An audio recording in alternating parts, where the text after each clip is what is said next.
Alléluia. Amen. Nous bénissons le Seigneur ce soir et nous prions pour sa parole et nous demandons à ce que cette parole soit notre partage.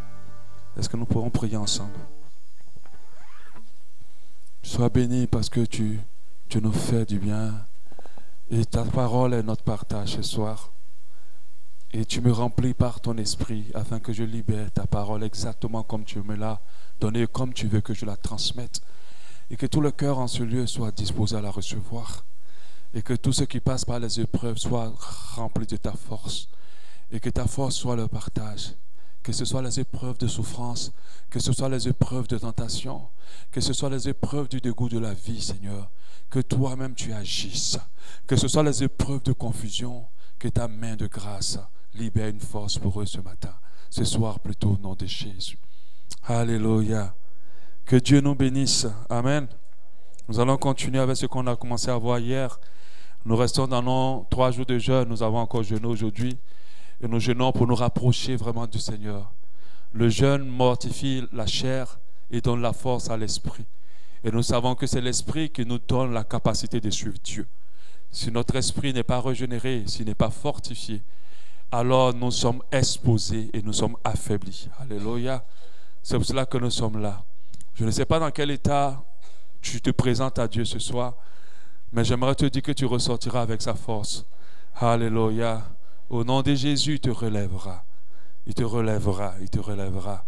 Parce que sa parole n'est pas libérée juste pour que tu comprennes c'est quoi, comment recevoir la force de Dieu. Mais elle transporte la force de Dieu pour toi ce soir. Est-ce que tu le crois que Dieu veut te donner sa force ce soir? Alléluia. Que Dieu te bénisse. Nous avons commencé à voir l'enseignement hier, comment trouver la force dans l'épreuve. Comment trouver de la force dans l'épreuve. Et je disais que la dureté ou la difficulté ou la complexité ou bien la pénibilité, si on peut le dire, d'une épreuve va dépendre de la force qu'on a pendant qu'on passe par cette épreuve-là. C'est-à-dire l'épreuve va devenir très dure pour quelqu'un en fonction de la force qu'il a. Plus nous sommes forts, mieux l'épreuve, moins l'épreuve est difficile et dure. Il y a des choses par lesquelles des gens passent à cause de la force qu'ils ont pendant cette épreuve-là. Vous n'allez pas voir ces épreuves les détruire ou les déstabiliser. Au contraire, ces épreuves les rendront forts. Je disais d'hier qu'une épreuve a 2 objectifs, ou les épreuves ont 2 buts. Soit de nous détruire et des fois nous pousser à la mort, comme l'épreuve. Plusieurs épreuves ont poussé beaucoup au suicide parce qu'on a beaucoup de suicides dans nos mondes. Je me rappelle de cet homme-là que j'ai lu, je crois, cette semaine. Il a attrapé sa femme, le trompé et il s'est suicidé. Il s'est suicidé parce que sa femme l'a trompé avec le voisin. C'était une épreuve qui était difficile. Mais je pense qu'il n'avait pas eu assez de force pour la supporter. Alléluia. Donc l'épreuve a un objectif de détruire les vies. En fait, c'est l'objectif qu'on pense qu'elle a en réalité. Mais nous devons savoir que l'épreuve est permise par Dieu dans nos vies, comme je l'ai dit. On a vu des personnes comme Job, on a vu des personnes comme Jérémie, même David, comme Jonas, et toutes ces personnes-là étaient dégoûtées, étaient affaiblies dans l'épreuve. En fait, c'est ce qu'ils croyaient. Ils croyaient qu'ils n'avaient pas assez de force dans l'épreuve. Mais on a vu que leur histoire s'est soldée très bien. Malgré toute la déprime qu'ils ont manifestée, ça s'est bien terminé. On voyait Jonas qui disait en Jonas 4:3, « Maintenant, l'Éternel, prends-moi donc la vie, car la mort m'est préférable à la vie. » Et 2 fois, dans la vie de chacun de nous, il est arrivé un moment où on s'est dit, mais pourquoi on est là? On a envie de ne plus être là. Et on ne voit plus pourquoi on est encore vivant. Ça peut être un momentané pour certains, pour d'autres, ça peut être pendant une longue période. Mais c'est parce que l'épreuve que vous vivez, votre force semble, je préfère rester sur le semble, n'est pas être assez forte pour la supporter. L'épreuve, je l'ai dit, est indispensable. Indispensable dans nos vies. Sans épreuve, il n'y a pas de gloire, il n'y a pas de changement, il n'y a pas de transformation. Sans épreuve, il n'y a pas une vie qui peut être meilleure. Même la vie nous fait passer par les épreuves, rien que la vie. pour nous amener quelque part. Et s'il n'y a pas de preuve, il n'y a pas de victoire. Comme on dit tout le temps, s'il n'y a pas de combat, on ne parle pas de victoire. S'il n'y a pas de preuve, il n'y a pas de nouvelle dimension. S'il n'y a pas de preuve, il n'y a pas de perfection. S'il n'y a pas de preuve, on ne peut pas être meilleur. Lorsqu'on prend de l'or dans le sable, c'est vrai que c'est de l'or qui a de la valeur. Mais si ce or-là n'est pas éprouvé par le feu, on ne peut pas le vendre en tant que tel. Si quelqu'un l'achète, il doit le faire passer par le feu. Parce que tant qu'il ne passe pas par le feu, on ne peut pas vraiment l'exploiter en tant que tel. Il n'atteindra pas le maximum de sa valeur. Alléluia. De l'or qu'on sort dans le sol n'a pas le même prix que l'or qui a été éprouvé. On est d'accord? Ce n'est pas du tout le même prix. Parce que l'or qui a été éprouvé a été purifié par le feu. L'épreuve est là pour nous rendre encore plus purs, plus parfaits aux yeux de Dieu, à l'image de Dieu pour la destinée qui nous a présentée. Nous avons besoin de force pour surmonter toute épreuve. Qu'est-ce qui attire l'épreuve en nous? J'avais parlé de 3 choses. La première chose, c'est Dieu lui-même. Parce que Dieu a besoin de nous éprouver pour qu'on soit meilleur. Et des fois, quand il présente une épreuve, il y a déjà une récompense à côté pour une bonne dimension. On peut être éprouvé aussi à cause de notre destinée, à cause du fait que Dieu nous appelle pour quelque chose. Et chaque destinée a des combats. Chaque destinée a des épreuves. Donc, on peut être éprouvé à cause de notre destinée. À cause de ce pourquoi Dieu nous appelle, on peut passer par des épreuves. Je peux prendre l'exemple de Joyce Meyer, qui est un bon exemple pour moi, d'une personne qui a touché le fond et qui a touché le ciel. Elle s'est fait abuser et violer par son papa près de 200 fois pendant toute son enfance. Quand elle rentre dans le mariage, elle se fait battre et violer par son premier mari. Mais aujourd'hui, c'est la femme que Dieu utilise pour guérir les cœurs des millions de personnes. Mais si elle n'était pas passée par là, elle ne serait pas la Joyce Meyer d'aujourd'hui. Donc quand on pense à une destinée, ne pensons pas qu'à la destinée. Soyons prêts pour l'épreuve de cette destinée. Quand on pense à des hauteurs, ne pensons pas qu'à des hauteurs. Pensons aussi à l'épreuve pour ces hauteurs. Donc Dieu nous éprouve, nous sommes éprouvés aussi à cause de notre destinée, et nous pouvons être éprouvés évidemment à cause de nos choix, nos erreurs, notre désobéissance. Il y a des choses que nous faisons dans nos vies qui nous amènent là. Nous rentrons dans des mariages pendant que nous savons que là où on part, ce n'est pas très certain. Nous trouvons des épreuves. Nous partons dans des endroits où on sait que là où on s'en va, ce n'est pas certain. Nous trouvons des épreuves. Pendant qu'on a vu quand même, on a vu de manière entrouverte ce qui nous attend plus ou moins. Mais on s'est entêté, on a désobéi. On rentre aussi, on fait des choix de péché et des choix de relations, des choix de travail et des choix de foi qui peuvent nous mettre dans beaucoup d'épreuves. Deux fois, nous sommes éprouvés aussi à cause de notre désobéissance. Tu devais te taire, tu ne l'as pas fait, et ça t'a mis dans tous les problèmes. Tu devais te contenir, tu ne l'as pas fait, et ça t'a mis dans tous les problèmes. Combien de mères aujourd'hui, de jeunes filles, ont leur vie détruite parce qu'elles n'ont pas d'abord attendu le mariage. Parce qu'elles ont eu l'enfant au moment où il ne fallait pas. J'ai parlé avec quelqu'un cette semaine, et cette personne à 14 ans a perdu tout. Parce que quelqu'un lui a fait un enfant à cet âge. C'est une épreuve, mais une épreuve de désobéissance.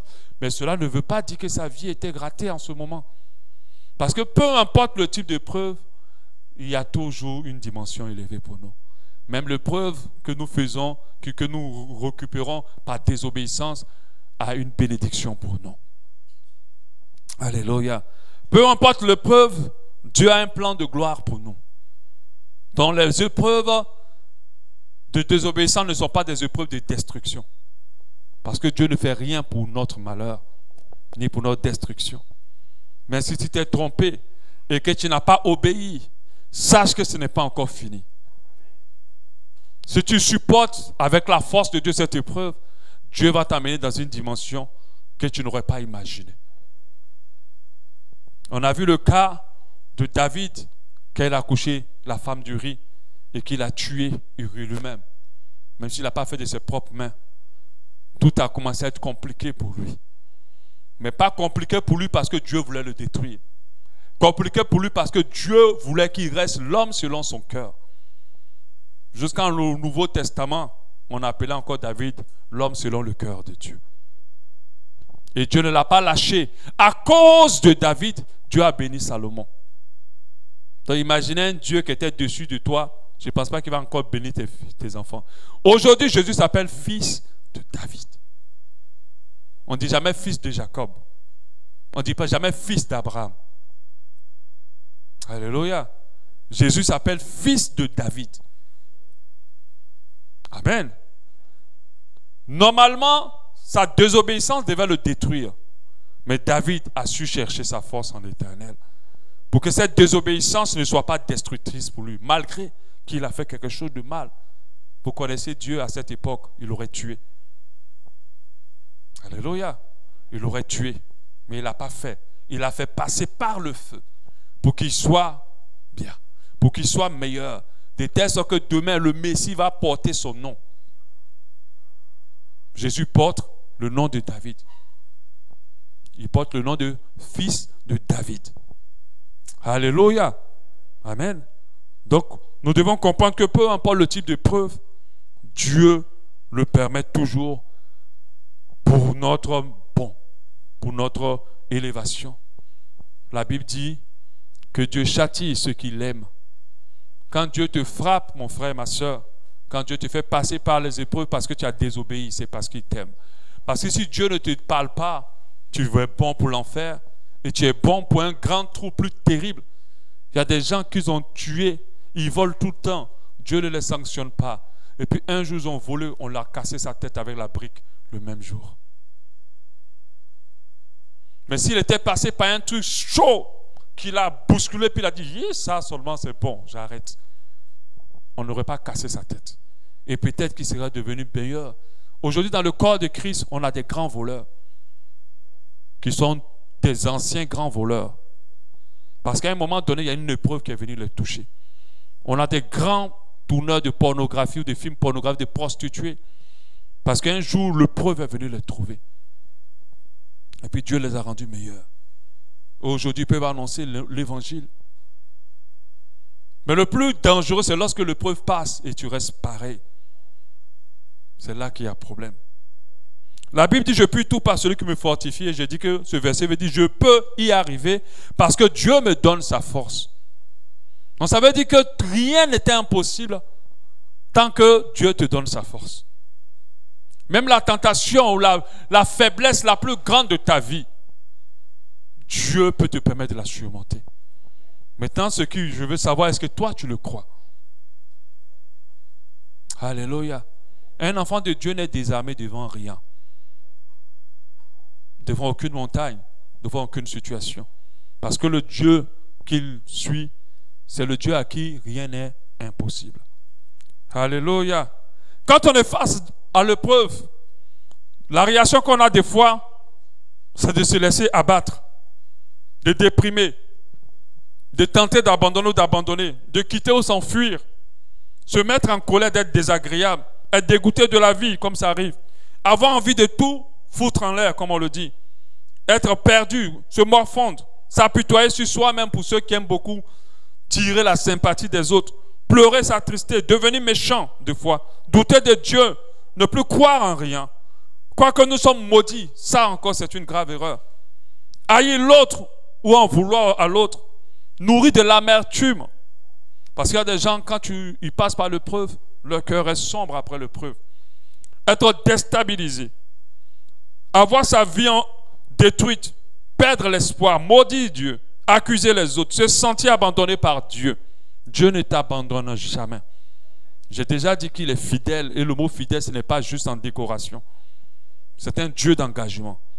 Le jour où il a décidé d'être avec toi, il est avec toi. Que tu sois bien ou mauvais, il reste avec toi. Pour qu'il puisse t'abandonner, il faut que toi-même tu le quittes, parce que Dieu n'abandonne personne.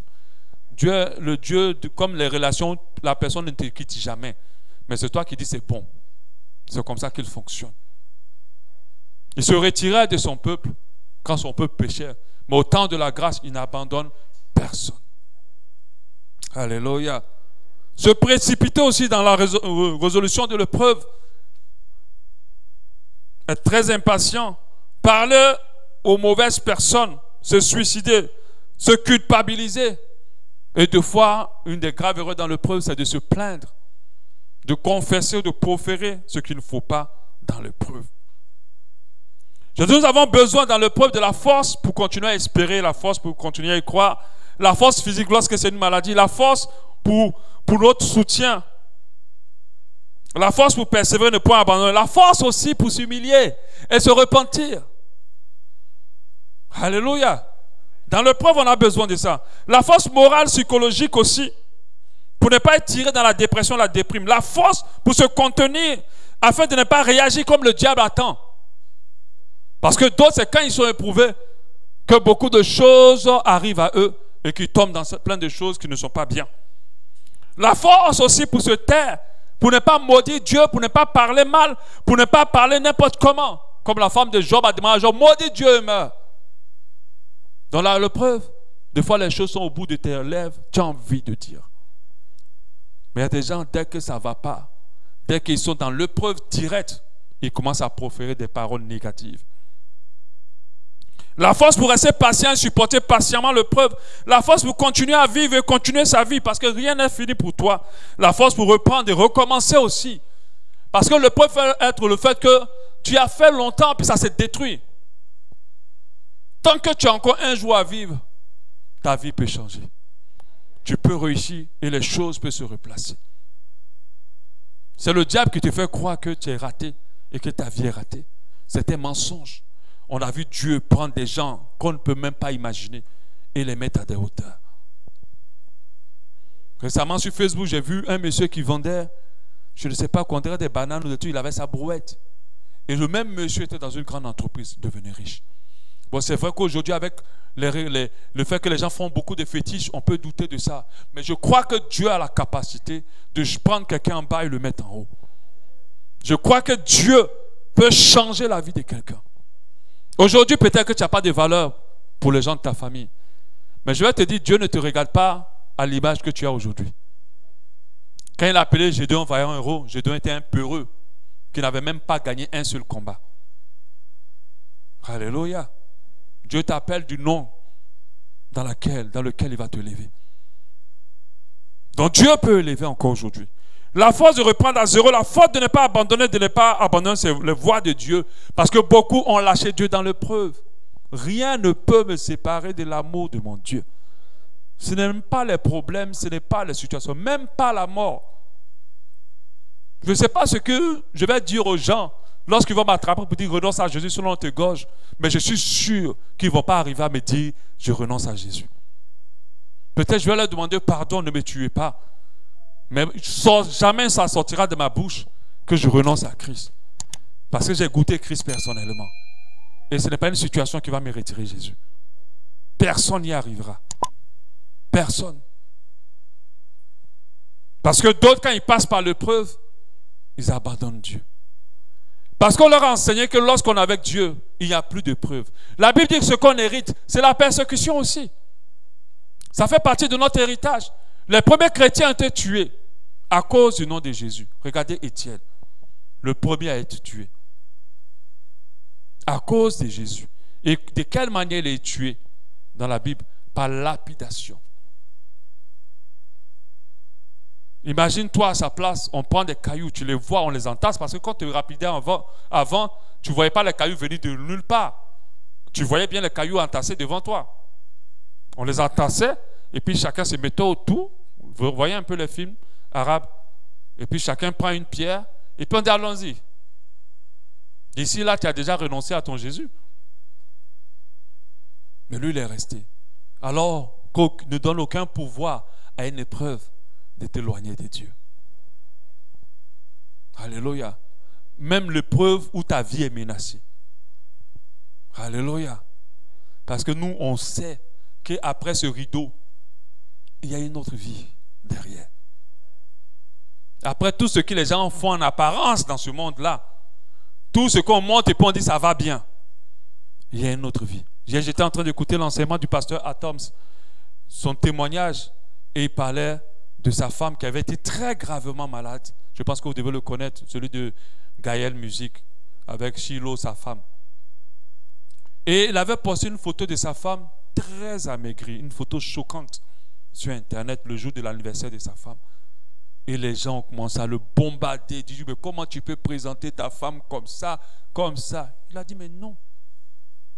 Que nous passons notre temps à présenter toujours nos bons côtés. Mais le mauvais côté, ça doit être présenté pour que les gens ne se disent pas que... Parce que les gens souffrent. Quand tu vois tous les gens sourire sur Facebook, ils se disent, c'est moi seul qui ai un problème. Ou bien, tu cliques ici, l'autre est là avec sa femme, l'autre est ici, l'autre est là, à la plage, mais ils ne vont pas te dire qu'ils se sont frappés tout à l'heure là. Ils ne vont pas afficher ça. Ils ne vont pas te dire qu'ils étaient hospitalisés, même ils ont failli mourir. Hein. Dès qu'il prend un peu de forme, il se remarque, il met encore sur Facebook. Le pasteur Antoine m'a dit, j'affiche la vérité. Ma femme est passée par une situation difficile. Pourquoi les chrétiens veulent toujours montrer le côté fort? Mais en Dieu aussi, il y a des faiblesses. Et il faut qu'on apprenne à tout montrer pour être vrai. Parce que celui qui veut se montrer que fort, montrer que son bon côté, va être confondu et confus. Parce que si Dieu ne fait pas ton image se salira. Alléluia. Donc nous devons pouvoir, nous avons la force de ne pas abandonner, mais la force aussi pour supporter les chagrins. Nous tous, on nous a piqué le cœur. La force pour supporter les douleurs, les brisements, la honte aussi. Il peut arriver qu'on passe par la honte, le mépris. La force pour supporter la solitude, le vide, le rejet. Parce que le rejet est aussi une épreuve. Mais il y a des gens qui se sont apitoyés sur leur vie dans les épreuves et ils pensent qu'ils ont raison de s'apitoyer. Mais c'est la mauvaise manière de gérer une épreuve. Les gens auront pitié de toi, mais ta vie ne changera pas. La grâce que Dieu a prévue pour toi, tu n'en seras pas dedans. La perfection qu'il a voulu faire dans ta vie, tu ne rentreras pas. C'est pour ça que vous voyez des gens à 40 ans, tu as l'impression qu'on a encore le comportement des enfants de 16 ans. Parce qu'ils n'ont jamais assumé une épreuve. Ils n'ont jamais su gérer une épreuve. Émotionnellement, ils sont fragiles parce qu'ils n'ont jamais su supporter une épreuve. Moi, je suis solide aujourd'hui de cette manière psychologiquement. C'est parce que j'ai su surmonter quelques épreuves. Alléluia. C'est parce que j'ai pu surmonter. Quand j'ai perdu ma mère pendant que je passais le bac et qu'elle n'a même pas été là pour me voir avoir le bac, mais je pouvais sombrer. Qu'est-ce qui m'empêchait de sombrer? Mais rien. Mais je suis resté, c'est une épreuve. Tu as pleuré, et puis après on continue la vie. On sait que Dieu est là. Je n'étais même pas encore chrétien en ce moment. Mais j'avais compris qu'il ne fallait pas que ça me tire vers le bas. J'avais compris qu'il ne fallait pas que je sombre. Il y a des gens, depuis qu'ils ont vécu certaines épreuves, ils ne sont plus les mêmes. On t'a trahi, c'est bien. Si je t'ai dit qu'il y a quelqu'un dans cette salle-là qui n'a jamais été trahi, c'est faux. Ou bien? Il y a demain, quand ils repensent à la liste, ils ont encore un peu mal. On nous a tous trahis. Mais toi, depuis qu'on t'a trahi, là, tu ne fais plus confiance à quelqu'un jusqu'à aujourd'hui. Trahison qui est passée depuis les années, je ne sais pas combien, ou peut-être c'est aussi peu d'aussi, hein. Mais jusqu'à aujourd'hui, là, tu ne fais plus confiance aux gens. Mais comment, tu n'as pas compris que dans la trahison, Dieu voulait te rendre meilleur? Tu n'as pas compris que dans la trahison, Dieu voulait te rendre quelqu'un d'autre. Il y a des sommets que, si tu n'as pas le cœur solide, Dieu ne peut jamais t'emmener là-bas. Il ne peut pas. Si une petite trahison te déstabilise, mais toi aussi, si Dieu avait prévu que tu sois ministre, ou même que tu sois président, ou même, je ne sais pas, que tu sois un grand homme d'affaires, quand tu es un homme d'affaires, tu diriges des équipes. Si tu es émotif, tu ne peux pas être un homme d'affaires. Alléluia. Amen. Toutes ces épreuves, c'est pour nous rendre meilleurs. Comment avoir la force? Je reviens rapidement sur le premier point, c'est de s'appuyer sur Dieu. Quand ça chauffe, ne cherche pas ton réconfort dans le cesse. Ne cherche pas ton réconfort dans le péché. Parce que d'autres pensent que le péché est un moyen de consolation. Non, le péché empire ta situation. Ne cherche pas ton réconfort dans les hommes. C'est-à-dire aller parler à quelqu'un puis t'attends qu'il t'a dit des paroles pour te sentir mieux. Oh mon frère, ne cherche pas. Si quelqu'un te fait toujours puis tu es bien à chaque fois, tu vas dépendre de cette personne. Mais le jour où la personne ne sera plus là, c'est fini, tu es perdu. Cherche ton réconfort en l'Éternel. C'est pour ça que David pouvait dire, l'Éternel est ma force. Le sujet de mes louanges. Alléluia. On recherche son réconfort en l'Éternel. C'est d'aller auprès de lui, de lui expliquer notre peu, notre souffrance et de se coucher entre ses mains. Vous savez, la meilleure manière de passer du temps avec Dieu, c'est de ne pas parler. Les gens pensent que quand il est dans la présence de Dieu, Seigneur, mon Dieu, mon roi, vos prières que vous faites, vous copiez avec les gens. Non. La meilleure manière de passer du temps avec Dieu, tu te lèves, tu t'assois et puis tu fermes les yeux. Tu dis, Seigneur, je suis dans ta présence. Parle-moi. Mais Seigneur, remplis-moi de ta force. Visite-moi par ton esprit. Et puis tu dis rien. Et puis tu laisses tes pensées. Et l'autre méthode qui marche bien avec ça, si tu sais parler en langue, tu ne fais que parler en langue. Parce qu'en langue, tu ne prépares. Tu ne dis pas à Dieu quelque chose, tu réfléchis à rien. Quand tu commences à prier en langue et tu es dans la présence de Dieu, tu ne dis rien. Tu pries seulement, là, puis tu es là. Tu vas voir ce qu'on appelle Dieu restaure, Dieu fortifie. Tu vas voir ce qu'on appelle Dieu parle, Dieu oriente. C'est un secret que beaucoup de pasteurs ne disent pas. Mais la majorité des hommes de Dieu, tu les vois dans la présence de Dieu. Ce n'est pas toutes les prières liste par liste qu'ils sont en train de citer. Ils sont dans la présence de Dieu, ils parlent seulement en langue. Que celui qui ne parle pas en langue reçoit le baptême et que ta langue se délie au nom de Jésus. Parce que c'est un atout très important pour la vie et la marche d'un enfant de Dieu. Malheureusement, d'autres ont reçu le don du parler en langue, mais il y a longtemps qu'ils l'ont utilisé. Alléluia. Tu te mets dans sa présence, tu commences à parler en langue. Moi, généralement, je marche et puis je parle seulement en langue. Je parle en langue. Avant de rentrer dans la présence de Dieu, la façon, le problème était sur ma tête. Je suis là comme ça, je dis, oh, comment j'ai fait pour m'en sortir? Mais quand j'ai fini de parler en langue, alléluia. Quand je sors de là, je dis, ah, mais c'était un chat. Pourquoi tu l'as vu en panthère? Alléluia. Parce que Dieu me fortifie. Tu déprimes parce que ce n'est pas en Dieu que tu te refuges. Dieu n'est pas ton refuge. Parce que Dieu ne peut pas être ton refuge et puis tu vas être autant bousculé. Si Dieu est ton refuge, tu ne peux pas être autant bousculé, autant désemparé. Alléluia. Et j'ai dit le deuxième point. Dans le temps de l'épreuve, il faut louer. Il faut chanter des cantiques à l'Éternel. Je n'ai pas dit les cantiques Jésus, Jésus. Et puis tu pleures seulement. À qui irons-nous? Tout le monde m'a laissé. À qui irons-nous? Je ne dis pas ça. Parce qu'on vous connaît. Vous aimez les chants qui font pitié. Vous criez dans la chambre là comme ça. On sait que vous êtes en train de pleurer. Mais c'est les chants que tu dois chanter. Les bontés de l'Éternel ne sont pas épuisées. Ses compassions ne sont pas à leur terme. Tu es en train de dire que c'est vrai qu'aujourd'hui ça chauffe, mais Dieu n'a pas fini avec moi. Il a réservé encore des choses pour moi. Alléluia. Tu prends tous les chants qui te rappellent que ton Dieu a réservé des bonnes choses pour toi. C'est Dieu est capable de faire tout ce qu'il dit. Quand tu le prends, tu te rappelles. Tu dis, c'est vrai, c'est Dieu, mais Dieu est capable. Alléluia. Amen. Alléluia. Mais je n'ai pas dit d'aller chanter. Prends-moi, Seigneur, dans mon état.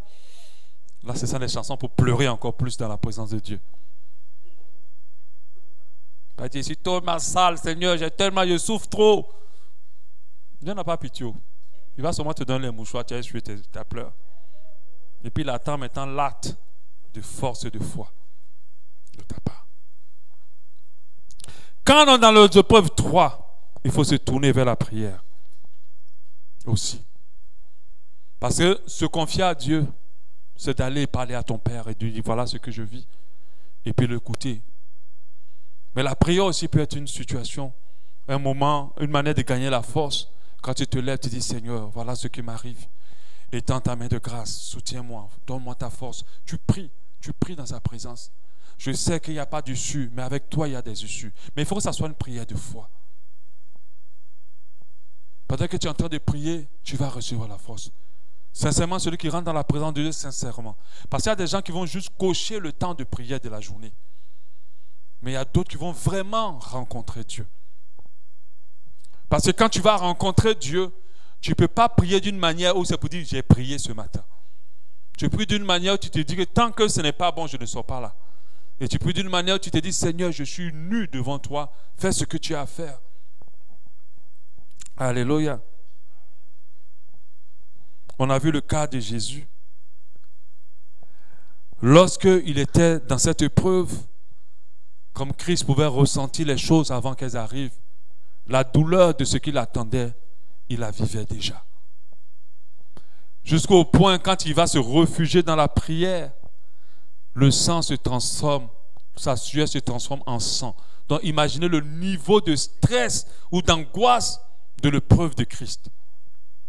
C'est un niveau élevé. Mais malgré toutes tes épreuves, jamais ta sueur est devenue sang. Ça veut dire que c'est petit. Luc 22, 42. Jésus qui dit, disant, Père, si tu voulais éloigner de moi cette coupe, toutefois, que ma volonté ne se fasse pas, mais la mienne. Au verset 43. Alors, regardez ce qu'il s'est dit. Alors un ange lui apparut du ciel pour le fortifier. Quand Jésus a fini de prier, la parole de Dieu dit, un ange lui apparut du ciel pour le fortifier. Mais l'ange vient au nom de qui? Du Père. Alléluia. Et on dit, étant en agonie, il priait plus instamment. Et sa sueur devient encore des grumeaux de sang. Devient comme des grumeaux de sang qui tombaient de la terre. Après avoir prié, il se leva et vint vers les disciples. Il les trouva endormis de tristesse et leur dit, pourquoi dormez-vous? Levez-vous et priez afin que vous ne tombiez dans la tentation. En fait, tentation, ça veut dire épreuve. Alléluia. On a vu encore qu'il a fait la même chose, où il avait prié jusqu'à 3 fois. Il partait prier, il redescendait vers les disciples. Il dit, mais réveillez-vous. Il partait prier, il redescendait vers eux. Parce que ce qu'il vivait était difficile. Et il a eu la force pour que lorsqu'on l'amenait à la croix, rien ne pouvait lui faire peur. On dit que ce n'est pas sur le ring qu'un boxeur devient boxeur. C'est en dehors du ring. Ce n'est pas dans les situations que tu deviens chrétien. C'est lorsque personne ne te voit. C'est dans l'intimité avec Dieu, dans les temps de prière, que ta foi se développe. Si tu ne sais pas t'entraîner dans le secret, ou tu ne sais pas avoir une intimité avec le Seigneur, une petite épreuve va te déstabiliser. Il y a des gens, il suffit seulement qu'une chose ne soit pas comme il faut, leur esprit est déjà préoccupé. Et ça devient des fois une épreuve. Dans la prière, la louange. Autre élément, le 4. Le 4, c'est le combat dans les pensées.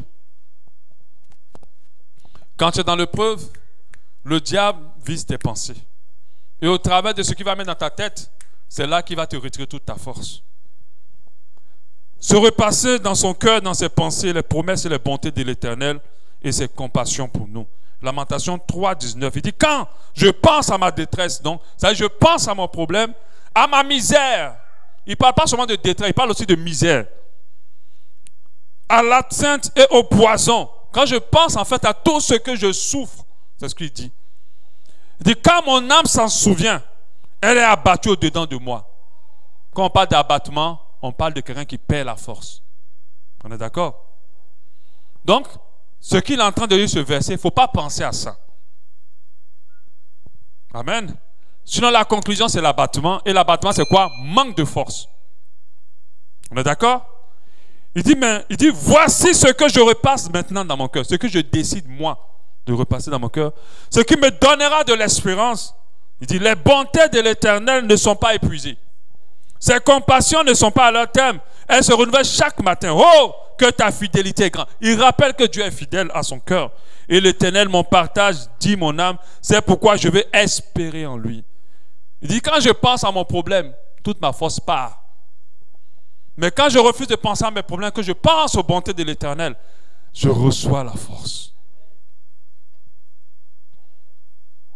Donc il y a des gens qui se lèvent, qui font le menton comme ça, et ils s'asseyent, ils repassent, repensent, et ils sont là. Et puis ils sont étonnés d'être mal. Mais c'est normal ce que tu fais, c'est pour perdre toute ta force.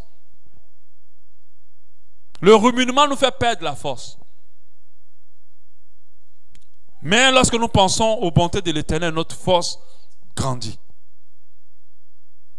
Aujourd'hui, je regarde mon avenir, je me dis, mais je n'ai pas encore construit de maison. Je n'ai pas fini, je n'ai pas ça, je n'ai pas ça. Mais dès que je continue à ça, je sens me créer des problèmes. Des fois, quand je parle à ma femme, dès qu'elle commence à citer les choses qui lui manquent, je dis stop. Si toi tu veux, il faut perdre ta force, mais ne perds pas la mienne. Parce que si nous on doit maintenant se mettre à penser à tout ce qu'on n'a pas, je sais qu'on n'y arrivera jamais. Et des fois, elle comprend et elle sait. Et aujourd'hui, elle arrive. Parce qu'il y a des gens, pour moi, c'est facile de ne pas me vautrer dans les pensées sur mes problèmes. Parce que j'ai su m'aiguiser dedans. Mais il y a pour beaucoup, c'est très difficile. Vous êtes d'accord avec moi? C'est quand ils vivent des situations, c'est beaucoup plus difficile pour eux de ne pas y penser. Et c'est très dur pour eux. Mais je t'assure, fais cet exercice. Rappelle-toi. Moi, des fois, je me rappelle ce que Dieu a déjà fait aussi. Et les phrases, ma célèbre phrase avec Dieu quand je suis dans les situations, jusqu'à là, Dieu s'est toujours manifesté. Jusqu'à présent, je crois que c'est un verset biblique, je le paraphrase, Dieu a toujours intervenu. Il n'y a pas une situation où il m'a abandonné dedans. Alléluia. Et quand je me rappelle, mais quand les gens ont des épreuves, oui, mais il y avait la maman de tel qui a eu le même problème. Et vous avez tous des gens qui viennent vous dire ça. Hein? Qui a eu le même problème, je t'assure. La personne n'a même pas pu survivre. On l'a enterré. Non. Ah, je ne vais pas dire que ça va arriver pour toi, hein, mais tu as déjà mis quelque chose qu'il ne fallait pas mettre dans la tête de la personne. C'est pour ça que quand les gens vivent des situations, il ne faut pas être une personne médiocre et négative dans tes propos. Si tu l'es pour toi, ne le sois pas pour les autres. Donc, qu'est-ce que tu dois te repenser dans le cœur? Ce sont les promesses de l'Éternel. Le 5, ça c'est une tactique personnelle que j'applique tout le temps. Moi, dès qu'un problème commence, je suis déjà à la fin du problème. Se projeter à la fin de ta situation. Commencer à penser comment c'est fini. Car toutes les épreuves sont pour passer. À condition que tu les traites comme Dieu veut que tu les traites. Et comme je sais que je vais les traiter comme Dieu veut que je les traite, je pense déjà à la fin. Quand ça commence, je me vois déjà à la fin. Je pense que quand Paul et Silas sont rentrés en prison, ils voyaient déjà leur délivrance, leur libération. Parce que pour louer Dieu autant, tu dois être sûr que tu vas sortir. La Bible dit le malheur atteint souvent le juste, mais l'Éternel en délivre toujours. Mais si c'est une épreuve qui est causée par ta désobéissance, alors commence à te repentir. Et quand tu t'es repenti, alors pense à la fin. Projette-toi à la fin. L'Éternel délivre l'âme de ses serviteurs. C'est sur le même verset qui dit au verset 22. Et tous ceux qui l'ont pour refuge échappent au châtiment. L'Éternel délivre l'âme de ses serviteurs. Donc il y a un truc, ça implique un peu un abandon à Dieu quand on parle de serviteurs. Et tous ceux qui l'ont pour refuge échappent au châtiment. Et on a Romains 8, 18 qui dit: j'estime que les souffrances du temps présent ne sauraient se comparer à la gloire à venir qui sera révélée pour nous. C'est quelqu'un qui pense déjà à la fin de ses souffrances. Pendant qu'il est en plein, il est en train de penser à la gloire à venir. Alléluia. Pour le cas des épreuves causées par notre désobéissance, la force va se trouver dans la repentance. Parce que quand tu vas te repentir, tu vas sentir Dieu te donner immédiatement la force. Tu ne vas plus sentir le poids de l'épreuve pareil. Tu ne vas plus sentir le poids de l'épreuve pareil. C'est pour ça qu'aujourd'hui, ils sont obligés d'être dans la drogue, l'alcool, le sexe, parce qu'ils ne se sont pas repentis et ils veulent une consolation.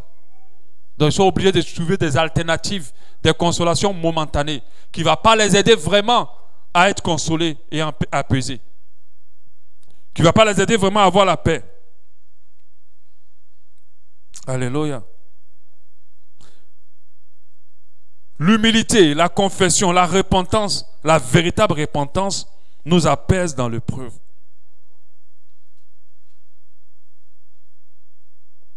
Surtout quand nous sommes conscients de notre part de responsabilité. La parole de Dieu nous dit en 1 Pierre 4, 15. Le jour où j'ai lu ce verset, mes yeux se sont ouverts. J'avais compris que des fois, certaines souffrances ne sont pas de Dieu ni des autres, mais c'est moi-même. 1 Pierre 4, 15. Il dit que nul de vous, en effet, ne souffre comme meurtrier. La parole de Dieu dit qu'il ne faut pas souffrir parce que tu as tué quelqu'un, ou voleur, ou malfaiteur, comme un ingérant dans les affaires d'autrui. La Bible dit qu'il ne faut pas souffrir parce que tu as fait du mauvais. Il dit qu'il ne faut pas souffrir pour ça. Il dit, mais si quelqu'un souffre comme chrétien, qu'il n'en ait point honte, et que plutôt il glorifie Dieu à cause de ce nom. La Bible dit qu'il ne faut pas qu'on se retrouve dans la souffrance parce qu'on a fait des mauvaises choses. Un chrétien, c'est quoi qui qualifie un enfant de Dieu? C'est la repentance. Le sacrifice à la croix est venu pour nous amener à la repentance. Sans repentance, il n'y a pas transformation en chrétien. Ça n'existe pas. L'homme devient chrétien par Christ au travers de la repentance. Et la Bible dit qu'il ne faut pas souffrir parce que tu as mal fait. Mais si tu te repens, tu reçois la force. Sincèrement, je parle d'une repentance sincère. Si tu reconnais ta faute, je t'assure, même tous ceux qui t'en veulent, ça ne va pas te déranger. Même les humiliations qui doivent arriver, tu auras la force de les supporter. Mais les choses deviennent dures lorsque notre cœur est attaché encore au péché ou à ne pas rentrer dans la repentance. 2 Timothée 2, 15. Efforce-toi de te présenter devant Dieu comme un homme éprouvé. Un ouvrier qui n'a point à rougir, qui disperse droitement la parole de la vérité. Donc Dieu dit que lorsque tu es éprouvé, présente-toi à Dieu, pas parce que tu es éprouvé dans le mauvais, mais tu es éprouvé parce que tu n'as rien fait. Si tu n'as rien fait, alors sache que Dieu te sortira de là. Donc tu dois comprendre qu'il est très important pour toi de te repentir lorsque l'épreuve dépend. Ça a été créé à cause de ta situation. Au 7, c'est de garder la foi aux promesses de l'Éternel.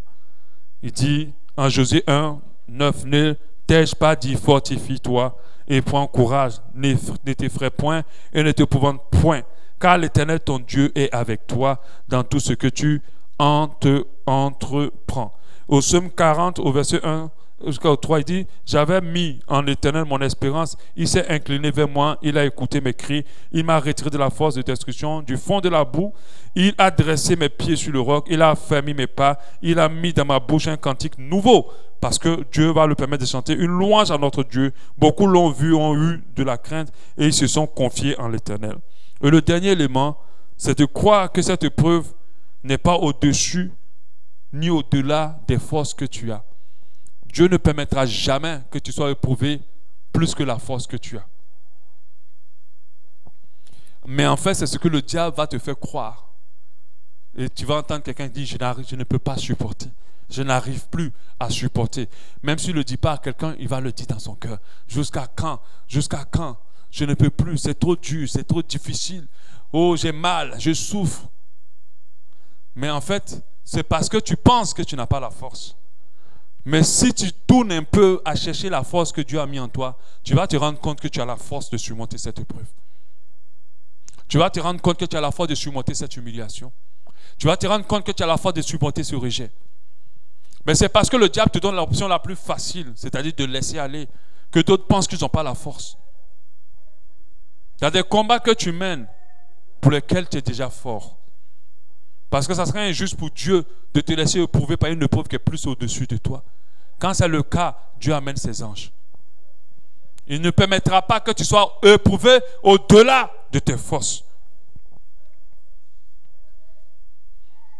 Comme on l'a dit, aucune tentation ne vous est survenue qui n'a été humaine. Et Dieu qui est fidèle ne permettra pas à ce que vous soyez tentés au-delà de vos forces. Et que je vous ai dit, tenter et éprouver, c'est la même chose. C'est des synonymes selon la parole de Dieu. Donc Dieu ne permettra pas à ce que vous soyez éprouvé au-delà de vos forces. Il dit, mais avec l'épreuve ou avec la tentation, qui est une épreuve, il préparera aussi le moyen d'en sortir, afin que vous puissiez la supporter. Moi, le jour où j'ai eu la révélation de ces paroles, je me dis que même si c'est dur, je sais que je peux m'en sortir. Dieu a prévu une issue et j'y arriverai. Cette épreuve qui est sur ma vie aujourd'hui, elle est momentanée, elle passera. Et j'en suis convaincu, car je suis équipé pour ça. Alléluia. Parce que nos petits cœurs que nous avons dans nos poitrines ont souffert de beaucoup d'épreuves. Mais pour certains, ils ont laissé ces épreuves-là aller plus loin. Et ça a marqué les cœurs. Vous savez, on peut te jeter une braise de feu, mais pour qu'elle te laisse une cicatrice, c'est lorsque tu laisses la braise sur ta peau. Mais si tu la touches, même un charbon en dedans, si tu l'attrapes et tu la laisses, c'est-à-dire quand tu lances un charbon en feu, tu l'attrapes et tu jettes, ça ne va pas te blesser autant.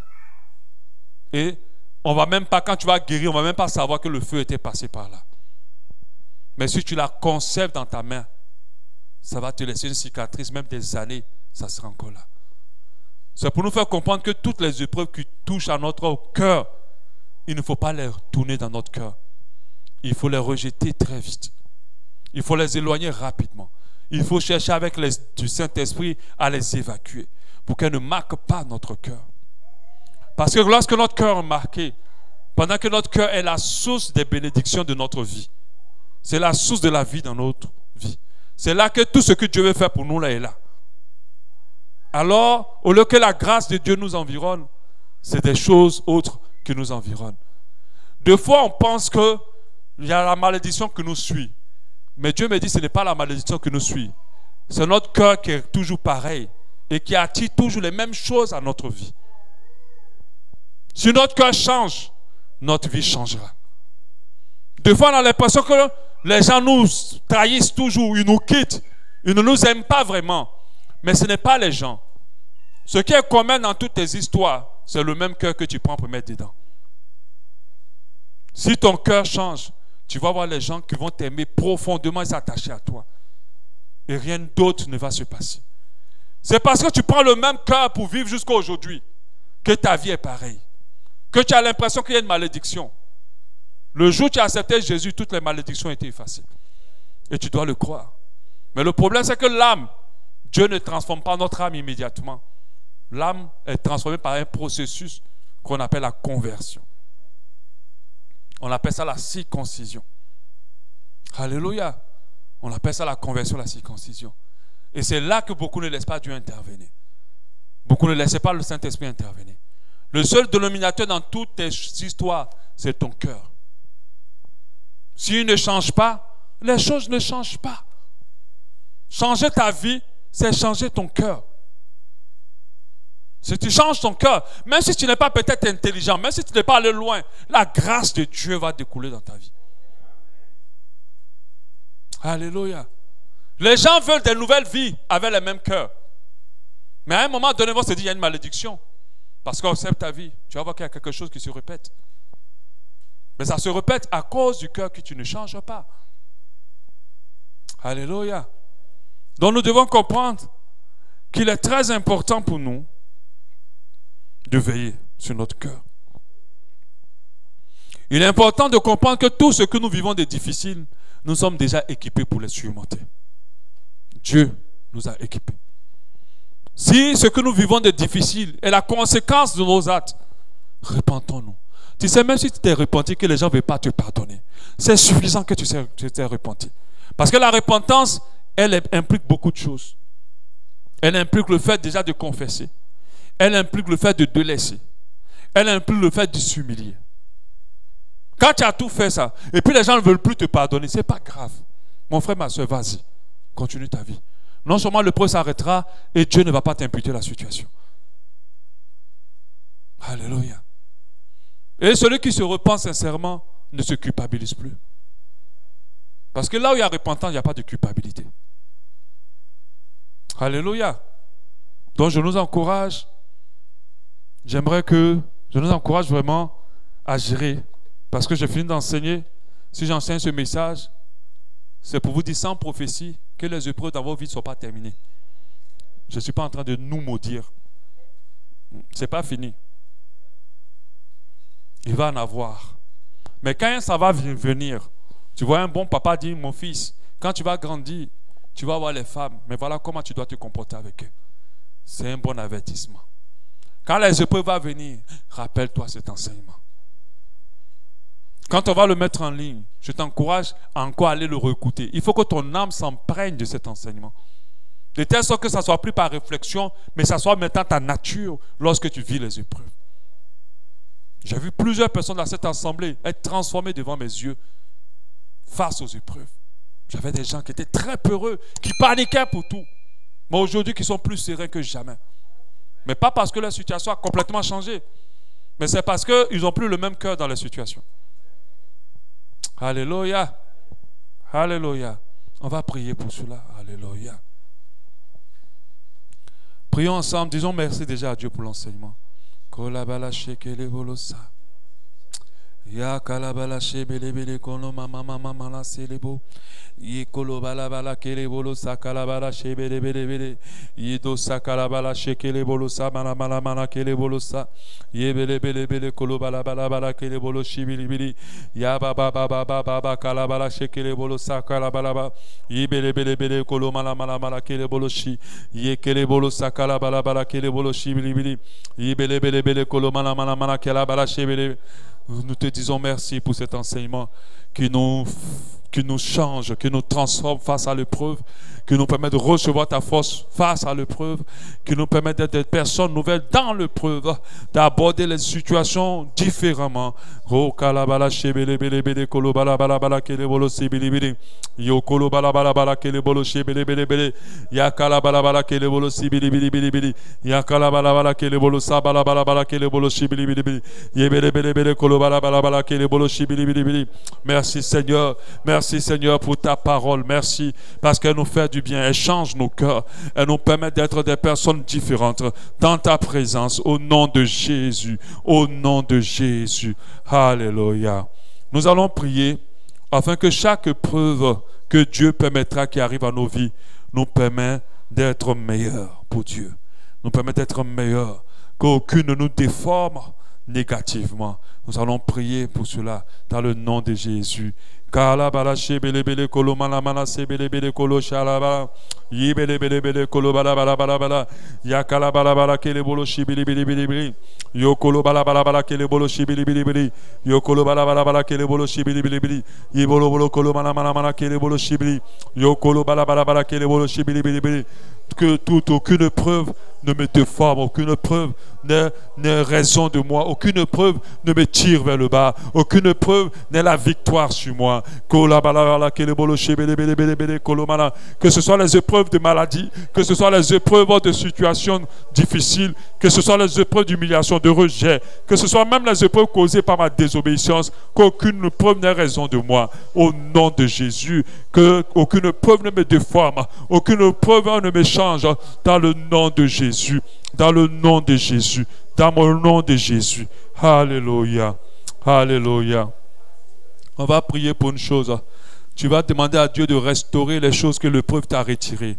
Aujourd'hui, tu n'as pas confiance aux gens. Aujourd'hui, tu as un caractère un peu différent. Aujourd'hui, tu es nerveux. Il y a plein de choses que tu avais dans ton caractère de base que l'épreuve t'a retiré. Tu vas demander la restauration au nom de Jésus. Aujourd'hui, tu faisais confiance aux autres. Tout ça, tu vas demander au Seigneur de restaurer cela, de restaurer ta nature de départ, cette nature que tu avais et que l'épreuve a retirée à cause des trahisons, à cause de beaucoup de choses que tu as vécues, à cause des situations difficiles. Demande la restauration de toutes ces choses que l'épreuve a retirées au nom de Jésus. Seigneur, je ramène dans mon cœur, je ramène dans ma vie tout ce que l'épreuve m'a enlevé, toutes les choses bonnes que l'épreuve m'a retirées, toutes les choses bonnes que l'épreuve m'a retirées, toutes ces déformations que l'épreuve m'a apportées, je les annule. Je prie au nom de Jésus afin que tu permettes, oh Dieu de grâce, que tout cela soit restauré, tout cela soit restauré, tout cela soit restauré, tout cela soit restauré au nom de Jésus, au nom de Jésus, oh Dieu de grâce, que tout ce que l'épreuve m'a retiré soit restauré dans mon cœur, soit restauré dans ma vie, la confiance aux gens, oh Seigneur, le fait de ne pas soupçonner, oh Dieu de grâce, mon amour pour mon prochain, que l'épreuve de foi altérée, oh Dieu de grâce, que cela soit restauré, que tout le fruit de l'esprit soit restauré, que l'épreuve va essayer d'enlever dans ma vie, que cela soit restauré au nom de Jésus. Merci Seigneur Dieu. Alléluia. On va prier maintenant que tout ce que l'épreuve a mis dans notre vie soit retiré. C'est la peur, c'est l'angoisse, c'est la colère, la nervosité. On va demander toutes ces choses-là que l'épreuve a mis dans nos vies. Là, les vices aussi, parce que l'épreuve nous a conduits dans les vices. On va demander à ce que Dieu les retire. Si tu t'en souviens, tu les prononces et tu demandes à ce que Dieu les retire. Au nom de Jésus. Oh, kalabala shekelebo sa, rolamala shekelebo. Tout ce que l'épreuve a mis dans ma vie, que cela soit retiré ce soir, que cela soit enlevé, oh Dieu de grâce, que cela soit retiré dans le nom de Jésus. Tu nous permets d'être libérés de tous les vices, de toutes les mauvaises pensées, de toutes les craintes, les angoisses, l'anxiété, que tout cela soit retiré de ma vie, de nos vies entièrement, que nous soyons affranchis de tout ce que l'épreuve, le doute que l'ennemi a mis dans mon esprit, le manque de foi, la peur, que tout cela soit retiré dans mon cœur, l'angoisse, oh Dieu de grâce, que cela soit retiré, la nervosité, la colère, parce que l'épreuve a déformé d'autres pour les rendre colériques. Oh Seigneur, le désespoir, oh l'insécurité, que cela soit retiré de mon cœur au nom de Jésus, au nom de Jésus. Le complexe, Seigneur, la susceptibilité, que tout cela soit retiré de nos vies, que nous soyons libérés de toutes ces choses, que nous soyons libérés de toutes ces choses, que nous soyons libérés de toutes ces choses, la dépression, que cela soit retiré, oh les vices aussi, que cela soit retiré au nom de Jésus. Merci Seigneur Dieu. Alléluia. Merci parce que tu enlèves tout cela et tu nous façonnes pour ta gloire. Au nom de Jésus. On va prier en dernier pour dire au Seigneur que ces paroles que j'ai entendues soient mon partage, soient le partage de mon âme. Alléluia. Alléluia. Prions pour cela. Kolabalashi kelebolo sakalabalashi yikolobalashi kelebolo sakalabalashi yokolobalabala kelebolo sakalabala yokolobalabala kelebolo sakalabalashi yikolobabababa yakalabalashi kelebolo sakalabalashi kelebolo sakalaba yikolobabababa kalabala kelebolo shibili yokolobalabala kelebolo sakalabala yokolobalabala kelebolo shibili. Merci Seigneur. Alléluia.